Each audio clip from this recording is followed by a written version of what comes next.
What's up, everybody? Welcome to Daddy's House and their DCUO commentary.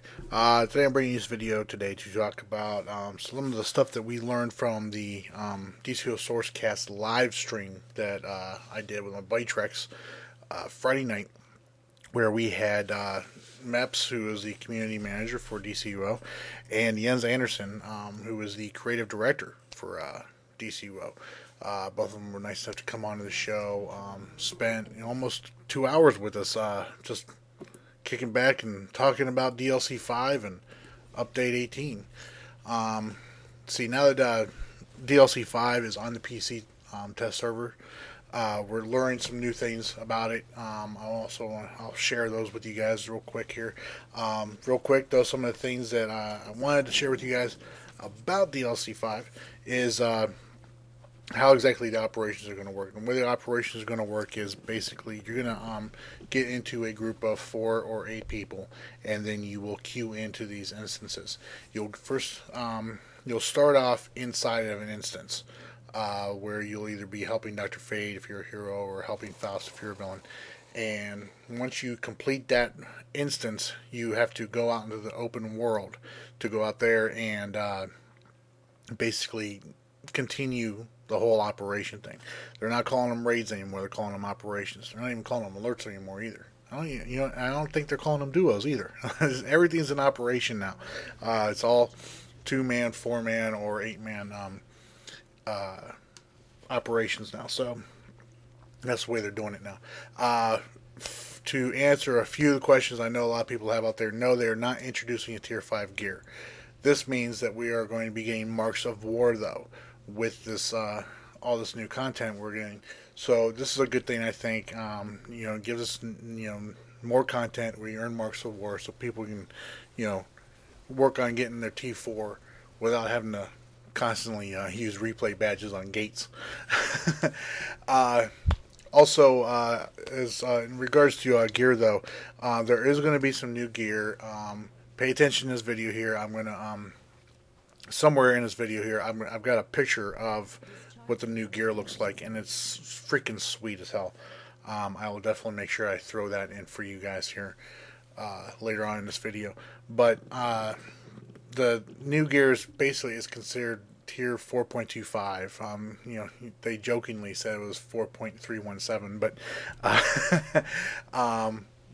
according to the patch notes for the test server, it says it's Tier 4.5. Now, the thing with the Tier 4.5, though, is, and it's something I forgot to ask them about on the live stream, was the fact that the Tier 4.5 runic set of gear is going to be available through the acquisition and completion of R&D missions that are dropped as codices from Operation Bosses. So, the last boss, I guess, for each operation is going to drop another mission, but it's an R&D mission. So I'm not exactly sure what that entails. We haven't seen anything about that yet. They've been having some loot issues and everything on the test server and all that and everything. But my buddy Trex has been hitting that test server hard with his new content, and definitely want to go check out his channel. I'm sure he's going to be getting some videos up for everybody. He's been doing some live streams too, so definitely want to check that out as well. A few other things I want to go over. Oh, they're talking about there are going to be new weapons dropping. Exactly, whether or not they're going to be, higher tiered weapons, or if they're going to have affinities, they weren't exactly clear on during the live stream. But we're going to be getting some new weapons, and they're going to be like runic themed styles, at least. So those should sound really cool. You guys see the armor pic that I'm going to be posting up here in here for you guys to look at. It's something to see.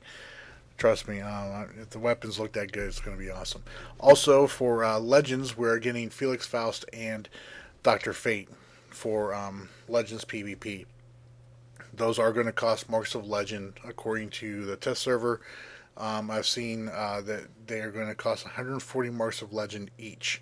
So be prepared for that, and maybe stock up on your Marks of Legend so you can get those guys, both of them, at the same time. There is a feat for them, so keep an eye out for that. They also went over, talking about, the update 18 changes that they're doing, with especially, concerning the marks, issue, where they are, combining all the marks up and all that. Everything is going to be, well, almost everything is going to be, marks of triumph now. You're going to be getting marks of triumph instead of marks of Krypton, distinction, even marks of momentum. Are going to be gone. Those are going to be gone. Now you are going to be able to convert those marks that you do have now into marks of triumph. From what I understand, the conversion rate's been changed up a little bit. My buddy Trex was on the test server. He told me that they changed the conversion rate from every 1 for 25 mark of Krypton for 25 marks of triumph is now 1 mark of Krypton for 50 marks of triumph. That's on the test server right now, though, so they may go back to the original conversion rate. We're not sure. Hopefully they stick with that, because it'd be nice to be able to get those extra marks of triumph like that. Another thing we talked about with them is the weekly rewards and all that. Weekly rewards, you're actually going to be possibility of getting gear, maybe even some consumables that you're going to be able to use. We're not really sure yet, but you'll definitely also be getting extra marks with those as well. And each one of those instances, after you get the weekly reward, those are resettable with free play badges if you want to keep farming for the weekly rewards. The main reason why, though, they are doing this whole mark thing is that they're trying to get people to not so much quit or skip other content, but they're trying to give them a reason to go in there and do that content. That way, if your CR doesn't, can't get you into gates or something like that, and you need to do an FOS 1, or even maybe your combat rate isn't high enough for that, you got to go to do some tier 2 raids and everything, but you cannot get a group to save your life, or you're sitting in there solo queued forever. This is going to give everybody a reason to go in and do that content now. So you're going to be seeing a lot more people, shouting for, these raids and everything. Now, I'm really hoping, because, I'm doing them right now myself, trying to get all this healer style stuff done. So hopefully, this will, not so much, get people to stop skipping content, but it'll get people to start doing the lower tiered content, and help everybody out. So I think it's a really good thing. Also, we went in there and we talked a little bit about utility belts. Jens was nice enough to explain the whole utility belts thing. They will be getting them from drops from bosses and everything in the game. They are going to have, some of them will have restrictions, some of them, will have different settings and everything like that. Best thing you guys can do if you want to hear all about all of this, though, is go to DCUOSource.com. Trex should be hitting the podcast up, the recording of the live stream up there sometime today, hopefully.